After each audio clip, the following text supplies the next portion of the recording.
So we've seen both the pinnacle version of the T103 Tyrant Mr X in Resident Evil 2 and Prime Albert Wesker from Resident Evil 5 as we watched them be that devastating force that gave us so much entertainment when fighting them in their different mutations. But now begs the question, who was the more formidable adversary and the overall better B.O.W, Mr X or Albert Wesker? Anyways, what is up you guys, this is DeVuH, and in this video we're actually going to be doing more of a comparison video between these two antagonists, where we quickly cover their lore and their overall in-game battle mechanics that they showcased. Also, I'll be doing a quick scenario of who may possibly win if they clashed head on, so stay tuned to the end of the video to see the conclusion. Anyways, before we get started, please feel free to smash that like and subscribe button, and also maybe sharing this video with a friend and any of the other social media platforms out there.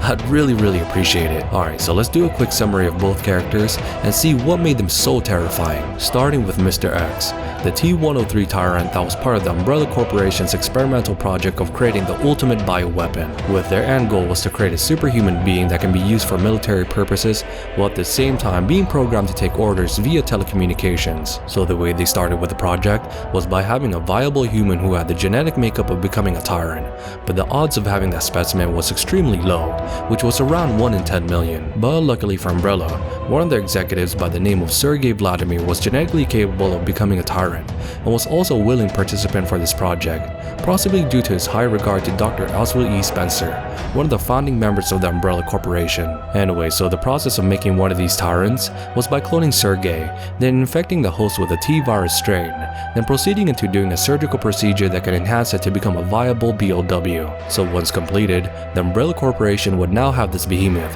who can be sent to do objectives without any hesitation, regardless of how brutal or unethical it may be. But of course the early iterations wouldn't be as refined as Mr X, because the first couple of versions were seen in Resident Evil 0 and Resident Evil 1.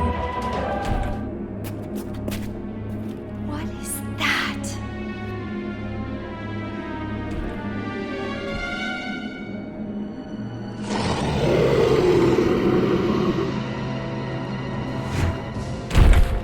And from what we've seen from both these tyrants, they have that distinct weakness, where with the proto-tyrant, we saw it have that opening of his spinal column, or the protruding heart outside of the chest wall of RE1's Tyrant. But once Umbrella was able to mass produce these monsters, the batch of the T00 series was born, which was a much more refined version of the Tyrants, who sports their anti-mutating trench coat limiters and are all programmed to do Umbrella's objectives, now being sent to Raccoon City after the spread of the T-virus, with each Tyrant having their own specific mission to complete. So with Mr X that we knew in Resident Evil 2, he was dropped off at the RPD station, being sent there to retrieve the G-virus and eliminate anybody in his path. So with this premise in mind, Mr X was able to show off his many abilities, ranging from his superhuman strength to his ability to track the players down regardless of how far they are, to eventually mutating into his Super Tyrant transformation, showing off his new abilities.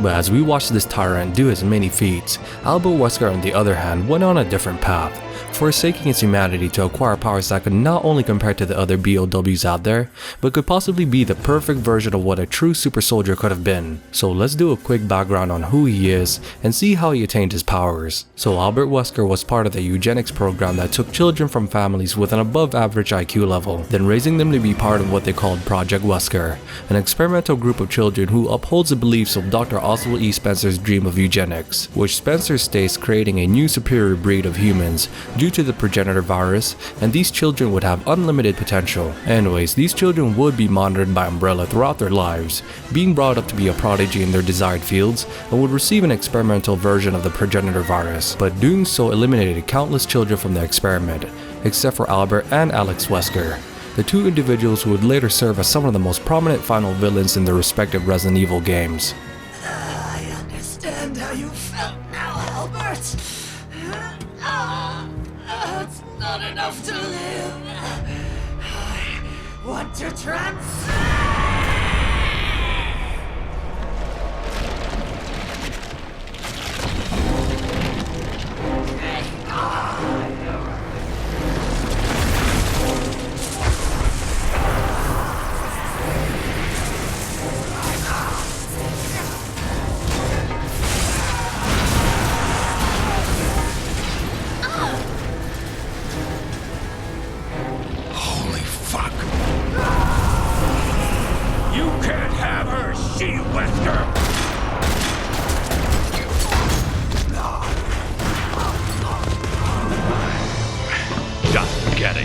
started.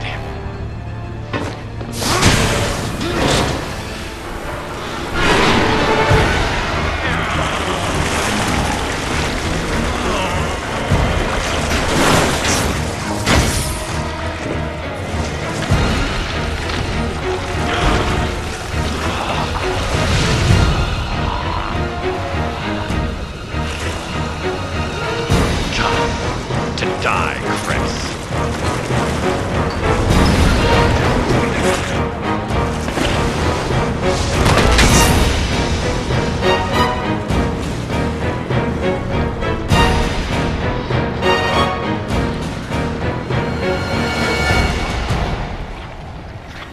Anyways, as the years went on, Albert Wesker ends up becoming a very successful virologist within the Umbrella Corporation, doing his many inhumane experiments in order to further the research into the progenitor virus. Also during this time, he became acquainted with the famous William Birkin, the scientist who created the G virus, the same man who would later on become the main antagonist in Resident Evil 2.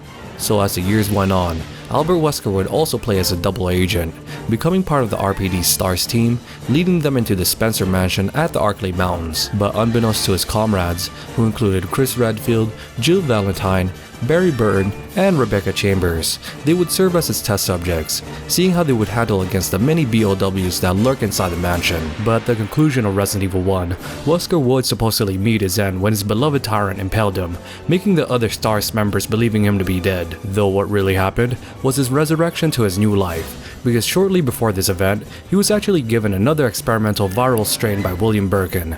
So once he experienced his death, that same strain would awaken him, granting him superhuman powers that we see in Resident Evil 5.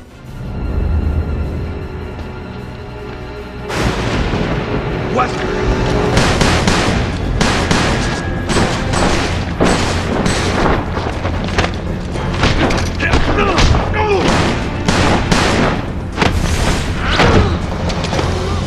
Because during this game, I was surprised of how incredible he's become, making it truly telling how far he's come using his many abilities like shown here. But of course, after acquiring such powers, this may tend to go in someone's head, which in Albert Wesker's case, being obsessed with becoming a god, seeing himself as a savior of the world, trying to spread the Ouroboros virus to weed out anyone who wouldn't seem to assimilate with this new strain.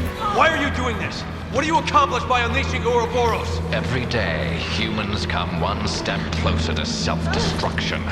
I'm not destroying the world, I'm saving it. But the funny thing is, this same ego mentality would eventually cause his downfall, because instead of eliminating Chris Redfield in as many chances that he had, he decided to explain his motives, almost gloating with the way he does it.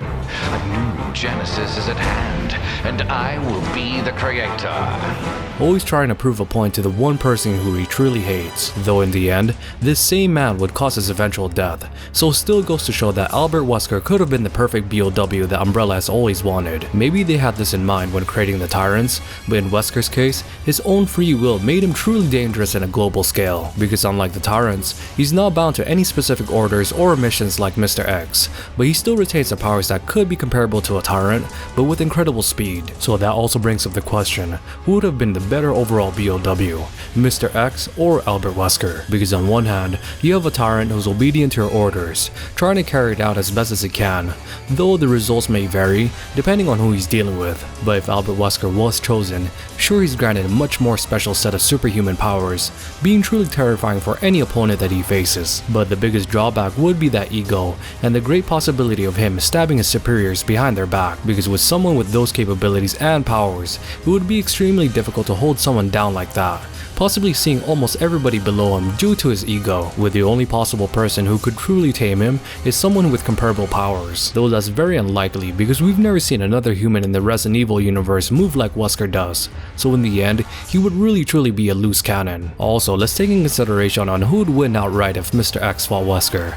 So without sugarcoating anything, Albert may be able to easily win this fight because of that superhuman speed and that piercing palm strike, where he would make Mr. X's exposed heart a perfect target, subduing the Tyrant instantly. But we also have to keep in mind that these T103 Tyrants can work in teams, which I got this inspiration from the Resident Evil Chinese manhwa, where we saw the many Mr. X's attack a singular target all at once. So if the same scenario played out and the many T103 Tyrants try to subdue Wesker at the same time, then Albert would have a difficult time dealing with all of them. He could even possibly lose his life if not playing it safe, because if any one of them ends up grabbing and holding him captive, then the others can take advantage and use their Tyrant powers to finally eliminate Wesker. So in the end, both monsters gave a different look and style when it came to giving us Resident Evil fans a lot of terror, whether it be that cold look that Mr. X gave when hunting us in Resident Evil 2 Remake, or the grandiose gloating that Wesker does with all of his encounters, making him a villain that we truly love to hate. So regardless of who we choose, they would have the pros and cons, but the end result would still be devastating to anyone who has to go up against these two behemoths. Anyways, who would you guys rather choose as your ideal B.O.W and why? Please let me know in the comment section down below. Also, if you guys enjoyed the content, please feel free to share this with a friend and also hitting that notification bell icon so you guys can be alerted when I upload my next video. Anyways, thank you guys so much for watching my Mr. X vs Albert Wesker video, and as always, you guys have a great rest of your day, and this is Hey DeVuH signing out.